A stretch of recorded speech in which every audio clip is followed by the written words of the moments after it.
Welcome to the deep dive. We're going to be, Well, Eliot's very upfront about his purpose in writing this book. He says right away that this isn't meant to be a full biography of Pound or even a super in-depth critical study. He's aiming for, and he uses this phrase, a simple statement about Pound's work, specifically focusing on his first 10 years or so as a published poet. right. So it's not the complete picture of Ezra Pound, but it is this snapshot of that sort of crucial early period of his development. Exactly. And I think for our purposes, that's really what makes this so interesting. It's this kind of concentrated look at what Eliot identified as the key elements of Pound's early poetry, the things that he felt were essential to understand. So where does he start? Well, he begins by looking at Pound's very first collection, which was called Alum Spento, and it was self-published in Venice in 1908. And as you can imagine, it's become a kind of legendary first book, the fact that Pound published it himself.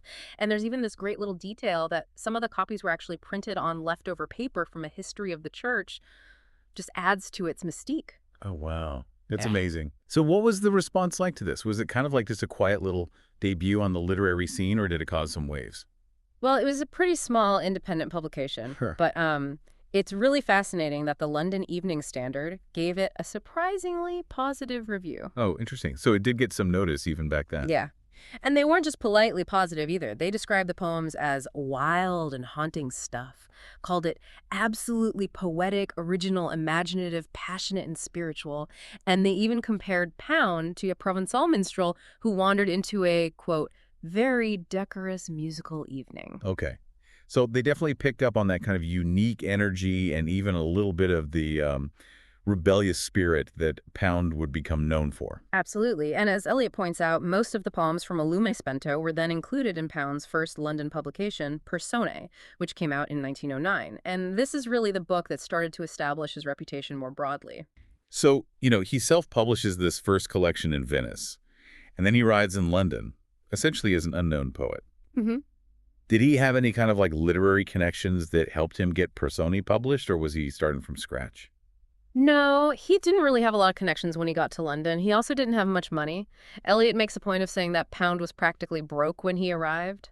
So the success of Personae was really down to the power of the poems themselves. That's quite a testament to the impact of his work. It is. And, it's interesting to think about the kind of literary landscape he stepped into. He took his manuscript to Elkin Matthews, who had published some important early work by Yeats and the poets of the Rhymers Club. So there was some prestige there. Okay, so a publisher who was already known for kind of championing some innovative voices. Yeah. But even then, Matthews initially suggested that Pound might need to help cover some of the publishing costs. And apparently Pound's response was that he only had 1 shilling to his name. Oh, wow. Yeah. I mean, that's a pretty strong indication of his commitment, I guess you could say. Right. But thankfully, Matthews recognized the quality of the work and decided to publish it anyway. That's a good thing for all of us, I guess. Yeah. And it didn't take long for people to start talking about Personae. So what kind of reactions did it get? The initial response was a bit mixed, as you might expect, but it definitely got people's attention. There was opposition, naturally, but there was also some early support from some very perceptive critics. One example Eliot mentions is Edward Thomas, a poet and critic himself, who wrote a review in the English Review. Okay. And what did Thomas have to say about it? Thomas seemed to grasp what Pound was doing in a way that a lot of the other early reviewers didn't. Yeah. He praised the intensity of feeling in Personae, its originality, and this is a really key point that I think resonates throughout Pound's work, the way that the thought, the ideas, and emotions really seem to drive the language rather than the other way around. That's really interesting. Yeah, and Thomas specifically mentions a couple of poems in praise of Yeselt and Idle for Glaucus as examples of this. Okay. But then you have someone like Scott James, who wrote for the Daily News, and his initial reaction was a lot more cautious. Right. He actually described it as mere madness and rhetoric, at least initially. Mere madness and rhetoric, that's pretty strong. It is. But it does kind of suggest that there was something about Pound's work that was unsettling to people, something that was pushing boundaries and expectations. Absolutely. And I think what's interesting, though, is that James's perspective actually evolved as he spent more time with the poems. He began to see what he called a unique law and order within what initially seemed like just chaos and noise. Oh, that's interesting. So there was something more there than met the eye, something that rewarded closer attention. What kind of things specifically caught his attention, though, as he was kind of digging deeper into the work? Well, he specifically mentions Pound's very distinctive use of meter. He talks about these unexpected shifts and variations, he notes this, what he called a strange beating of anapastes, which, for the listener, is a metrical foot with two unstressed syllables followed by a stressed one, creating a kind of a galloping rhythm. Okay, I can see how that might sound a bit jarring if you're not used to it. Exactly. And James also noticed that Pound would often have lines that ended in a way that echoed the longer, more formal rhythm of hexameters, which you find in epic poetry like Homer's Odyssey and Virgil's Aeneid. And then there's his use of spondies, which are two stressed syllables together, and dactyls, one stressed followed by two unstressed, like in the line eyes, dreams, lips, and the night goes. So he was really playing with the rhythms in a way that hadn't really been done so much in English poetry before. Exactly. And I think to some readers' ears, it must have sounded really strange and even maybe a bit disorienting. Right. But as James sort of discovered, there was a method to the madness. Right. There was a purpose behind these choices. And I think this is where Eliot comes in with his really important defense of Pound's metrical innovations. Okay. So what's Eliot's perspective on all of this? So even as James was coming to appreciate Pound's work more, he still included this note of caution. He essentially said that Pound needed to show a little more respect for his art, pointing to what he saw as archaic language, unfamiliar meters, and the seeming disregard for the traditional rules and constraints of poetry. And this really gets at the heart of a lot of the early criticism of Pound. He was breaking the rules, but he was doing it so deliberately that people were both intrigued and kind of bewildered by it. Right. And Eliot takes this criticism head on. Yeah, and he says, wait a minute. This so-called adaptability of meter to mood, which stemmed from Pound's deep and intensive study of various poetic forms, is actually a key element of his technique. So it's not a lack of skill. It's not just being sloppy or careless. It's actually a deliberate artistic choice that comes from a deep understanding of the tradition. Exactly, and this leads into another common criticism of Pound, which was his erudition, his vast and often kind of esoteric knowledge. People would say, well, he's just showing off, he's being too scholarly, he's making the poetry too difficult for the average reader to understand. Yeah. Yeah. But Eliot challenges that idea. He doesn't see Pound as being pedantic or trying to show off. He argues that just because Pound has this knowledge doesn't mean he's expecting the reader to have it, too. It's not like there's a quiz at the end of the poems. Right. And Eliot makes this really interesting comparison to Tennyson's Arthurian poems. Okay. Most people who read Tennyson probably weren't experts in all of the intricacies of Arthurian legend. They didn't know every single night and every last detail of the stories, but they didn't accuse Tennyson of being too scholarly for using that material. So it's more about how the material is being used, how it's integrated into the work, and not necessarily just the knowledge itself. Right.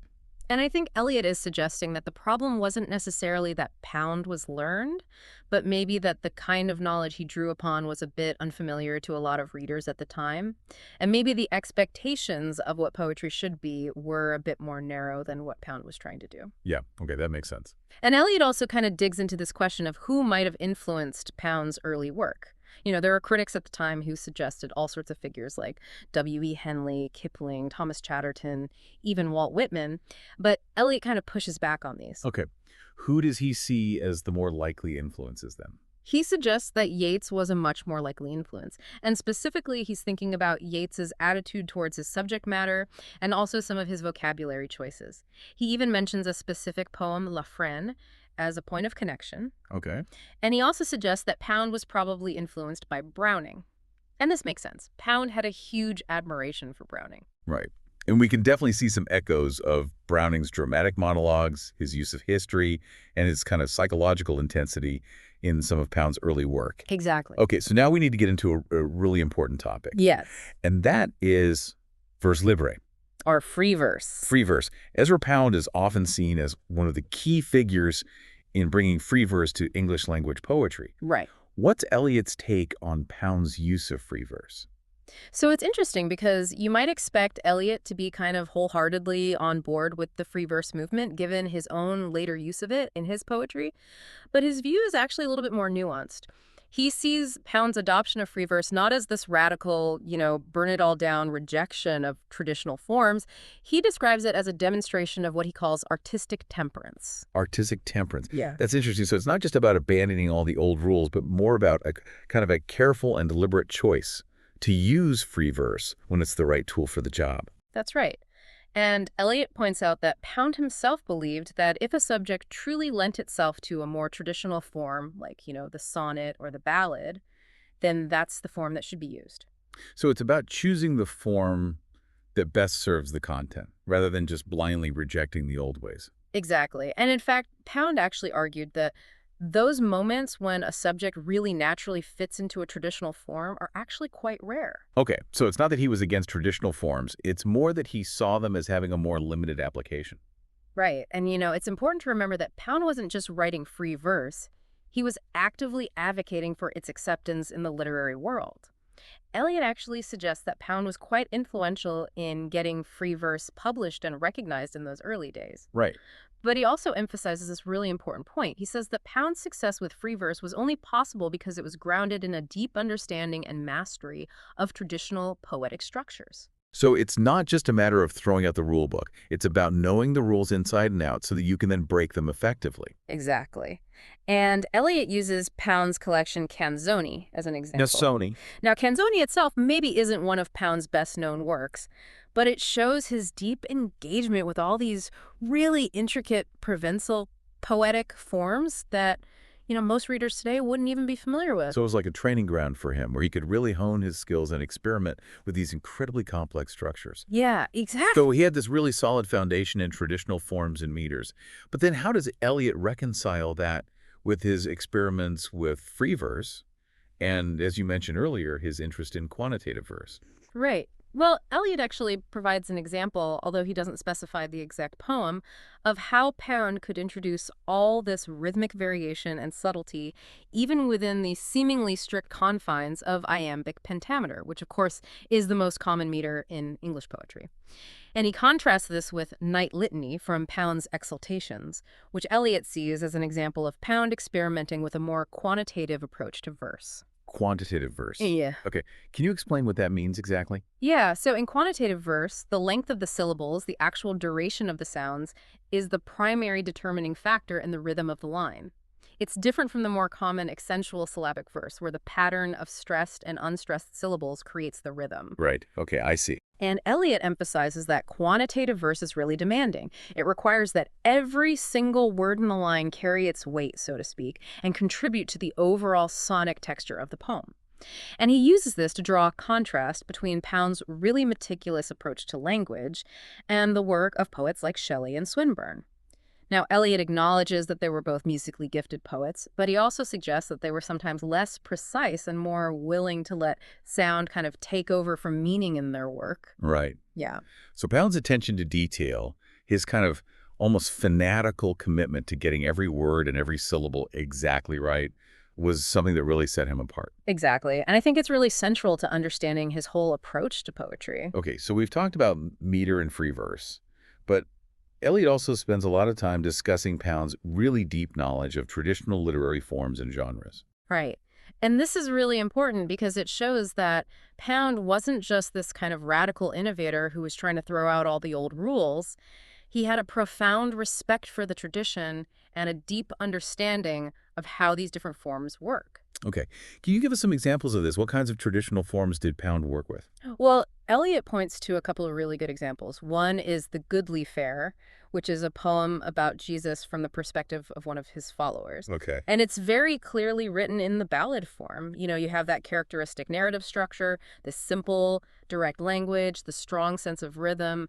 It shows that Pound really knew how to use the ballad form effectively.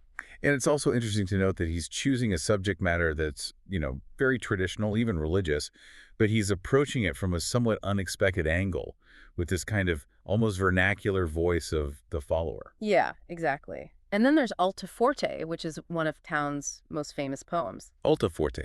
And this one's in the sestina form, which is an incredibly intricate poetic structure that involves repeating the end words of the first stanza in a very specific pattern throughout the rest of the poem. It's a real technical challenge. Oh, yeah. It's a real tour de force of poetic skill. And Eliot actually makes a pretty bold claim. He says that Alta Forte is maybe the best sestina ever written in English. Wow.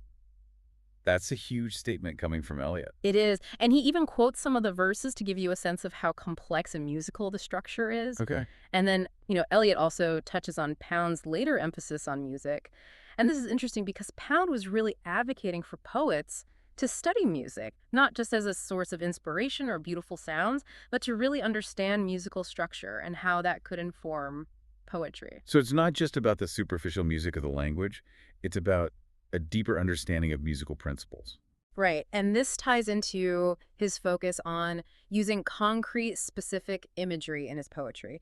Imagery that really grows out of genuine emotion, as opposed to kind of abstract, purely sonic language that you might find in someone like Swinburne or Mallarmé. And Eliot really emphasizes this distinction, this difference between a kind of a more surface level use of music in poetry versus a deeper, more structural approach. Yeah, exactly. And he uses an example from the Provençal poet Pierre Vidal to illustrate what he means by this kind of emotionally grounded imagery. Okay. But, Eliot does acknowledge that there are times when Pound uses archaic language or what might seem like, really strange and arbitrary imagery. But he argues that Pound is never just choosing words for the sake of their sound. He really believes that every single word in a Pound poem contributes to the overall effect and meaning. Okay. So there's always a purpose, there's always a reason behind those choices, even if it's not immediately apparent to the reader. Right. And he even compares Pound's use of imagery to poets like Mallarmé and François Villon, these poets who are known for their sharp, precise, sometimes even kind of gritty imagery. So it's not just about beauty, it's about using language to create a really vivid and memorable experience for the reader. Absolutely. And this leads Eliot to discuss Pound's own ideas about art. And Pound would often talk about art as being this balance between freedom and order, between chaos and a kind of mechanical precision. And the idea is that if you really master the fundamental forms of art, the major forms, as he called them, then you have more freedom to experiment and to express yourself individually. Right. So it's not about abandoning form altogether. It's about mastering it so that you can then transcend it in a way. Right, exactly. And Pound saw artistic revolution not as this complete overturning of everything, but as what he called a felicitous departure from a norm. Okay, I like that. A felicitous departure from a norm. Yeah. It's like a skillful deviation, right? Something that builds upon the tradition, but also kind of pushes it forward in a new direction. Okay, so now Eliot moves on to discuss Pound's work as a translator. Yeah. And he starts with the translations of sonnets and ballad of Guido Cavalcanti, who was a really important 13th century Italian poet. Okay, so a medieval poet. Right. And what's interesting is that even though a lot of the critics really praised the quality of Pound's translations, they also felt like they were kind of infused with his own modern sensibilities, Yeah. that they weren't completely, purely faithful to the spirit of the original medieval Italian. Which is interesting because, earlier on, people were criticizing Pound's own poetry for being too scholarly, too steeped in medieval themes. It's almost like he couldn't win. Right. People had these very specific expectations of what he should be doing, and he always seemed to be doing something a little bit different. Yeah, exactly. And, Eliot then talks about ripostes, which is another one of Pound's collections, and he sees this as a real turning point in Pound's development as a poet. Okay, how so? Well, on the surface, the poems in ripostes might seem a bit quieter, a bit more restrained than some of his earlier work. The language is a bit more straightforward. The poems themselves are often shorter. So, if you were someone who really loved the kind of passionate intensity of his early poems, you might have been a little bit disappointed by ripostes. Okay, so maybe a bit less fire, a bit more control. Yeah. But Eliot argues that ripostes actually has a much more solid, more mature foundation. There's a greater intellectual depth. There's a kind of consistency of vision. He really sees this as a step forward for Pound. Okay. And he also points to one specific translation in Ripostes that really stood out. Right. And this is the translation of the Old English poem, The Seafarer. The Seafarer. And this was a really amazing technical achievement. Pound managed to bring that alliterative verse form of Anglo-Saxon poetry to life in modern English in a way that nobody had really done before. And even some of the critics who were generally skeptical of these radical experiments with meter and form had to admit that it was a really impressive piece of work. Okay, so it was almost like he was proving to his critics that he could master the most difficult and demanding forms. Yeah. But also, The Seafarer is a poem about, hardship and loneliness and kind of this bleak beauty of the sea. And it's a real departure from the kind of Provençal and Italian poetry that Pound was so focused on earlier in his career. Exactly. It really shows that his interests were broadening, that he was willing to engage with all these different poetic traditions, and we also start to see him taking on more contemporary subjects in riposte. Okay, like what? There's Portrait d'une femme, which is this really insightful poem about, well, a woman and her place in society.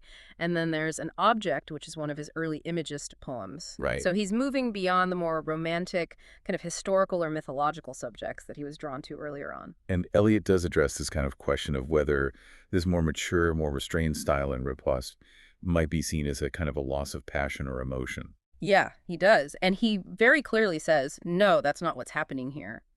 He points to poems like A Girl, which still has this incredible emotional depth and resonance. Okay, so it's not that he's becoming cold or detached. It's more that his emotions are maybe becoming more controlled, more channeled. Yeah, exactly. And Eliot also mentions another important poem from this period, The Return, which he sees as a further exploration of quantitative verse. Right. So Pound's still experimenting. He's still pushing the boundaries of what poetry can do. Okay, now we have to get into the really kind of, I don't want to say notorious, but definitely the period when Pound became very associated with imagism and vorticism. Right. And these were, very influential literary and artistic movements, but they also generated a lot of controversy and debate. Yeah. And Pound is often seen as a kind of a key figure in promoting these movements. Right. But it's interesting that Eliot points out that Pound's actual written propaganda, as he puts it, for imagism and vorticism was relatively limited. Right. And I think what that suggests is that his influence was more about his personality, his energy, his way of being a kind of a catalyst for these new ideas. And Eliot even includes this funny little anecdote from the satirical magazine Punch, which did a parody of Pound's supposed dominance over English literary circles. Oh, that's great. Yeah, yeah. So he was clearly becoming a figure that people, either loved or loved to hate. Yeah. But, alongside this kind of humorous take, there was also some very serious disapproval of these movements, especially in America. Okay. What were the criticisms? Well, a lot of the American critics saw imagism and vorticism as a kind of undisciplined romantic excess. They felt like it was a rejection of form and structure, and they were particularly wary of futurism, which Pound actually opposed. Right, so it's important to distinguish between those different movements. Pound was very critical of futurism. Yeah.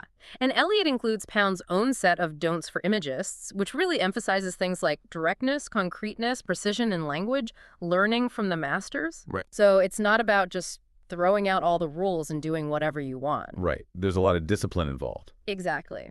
And some critics actually saw Pound's principles as being quite sensible. Eliot mentions that the Chicago Tribune praised his ideas. Okay. But then you also have people like William Archer, who was a playwright and critic, who worried that imagism might lead to poetry that was overly intellectual and obscure, lacking in spontaneity. Okay. And I think this is where Eliot makes another really astute observation. Okay. He says that Pound often generated more negative reactions through his praise of his contemporaries than through his criticism of people he didn't like. Oh, that's interesting. So it's not just that he was a contrarian. It's that he had this really strong conviction about what he believed in, and he wasn't afraid to champion the writers that he felt were doing important work. Exactly. And that could rub some people the wrong way, especially when he was praising writers who were very different from what was considered the norm at the time. Right. And of course, he was also very outspoken in his disapproval of some really major figures, like Milton and Wordsworth. Yeah. Those are not names that you just casually dismiss in the literary world. Right. So he definitely wasn't afraid to make enemies. Okay. So we've got imagism, vorticism. Now we need to move on to Café and Lustra, which are two really key collections in Pound's development. Right. Café is, of course, the translations from the Chinese, based on Ernest Fenellus's notebooks, and Lustra is another one of Pound's major collections of original poetry. Yeah, and there's this common misconception that the really distinctive style that you find in Lustra, this kind of direct, almost ironic tone, was a direct result of Pound's encounter with Chinese poetry. Right. But Eliot points out that the chronology actually doesn't support that. A lot of the poems that ended up in Lustra under the section title Contemporanea were actually published before Café. Okay. So this shift in Pound's style was already happening independently of his work on the Chinese translations. So It's not that the Chinese poetry influenced him so much as that he was already moving in that direction, and maybe the Chinese poetry just kind of resonated with that new sensibility. Yeah, I think that's a good way to put it. And Eliot also mentions that Mrs. Fenollosa herself felt very strongly that Pound was the right person to translate her late husband's work. Right, so she saw something in him, in his aesthetic sensibility, that made him particularly well suited to this task. Exactly. Okay, so what were some of the other influences on Pound during this period, besides the Chinese poetry? Well, Eliot mentions a few key figures. There's Catullus and Martial, who were Roman poets known for their wit and satire. And then there's later European writers like Gautier, Laforgue, and Tristan Corbière. These were all poets who were experimenting with language and form in really interesting ways. Okay. And Eliot actually makes a point of saying that Pound specifically denied being influenced by Walt Whitman during this period, which is interesting because Whitman is often seen as this kind of proto-modernist figure who was breaking free from traditional forms. But Pound really saw himself as doing something very different. Okay, so he's very consciously distancing himself from that particular lineage. Exactly. And Eliot quotes a review from the Chicago Evening Post that praises Pound's contemporaneous poems for being, quote, mockingly funny, delicately beautiful, and unblushingly outspoken. Okay. And they specifically compare him to those Latin poets that we were just talking about. Right. So there's this sense of wit, of precision, of kind of almost a detachment or irony in his approach. Yeah. And this new style definitely didn't please everyone. Right. Some people who had really loved that early romantic intensity were disappointed by Lustra. Exactly. But Eliot's point is that this kind of evolution is natural for a poet. You don't just stay in the same place forever. You grow, you change, you experiment. Right. And he emphasizes that there's no decline in Pound's technical skill or emotional depth in Lustra. Right. And he also points out that some of the poems in Lustra are actually much more direct and personal statements of Pound's own views than anything he'd written before. Okay, so there's a kind of a vulnerability there, a willingness to kind of put himself out there in a new way? Yeah. And Eliot quotes this really fascinating interpretation of Lystra by Jean de Beauchère, who's a Belgian writer. Okay. And Beauchère describes Lystra as a book that incites you to really engage with life, to be present and alive in the world. And he talks about this kind of becoming egotism, which might sound a bit strange at first, but he sees it as the basis for genuine altruism. Okay, so it's not about selfishness. It's about knowing yourself so that you can then connect with others in a more meaningful way. Exactly. And Beauchère also sees Lystra as this kind of revolt against both unconscious social oppression and what he calls unimaginative tyranny. It's like that cry of defiance against stupidity and complacency. And Eliot picks up on that and says that there is this jocund and keen tone that runs through a lot of Lystra. It's like he's poking fun at things, he's being irreverent, he's not afraid to be a little bit outrageous.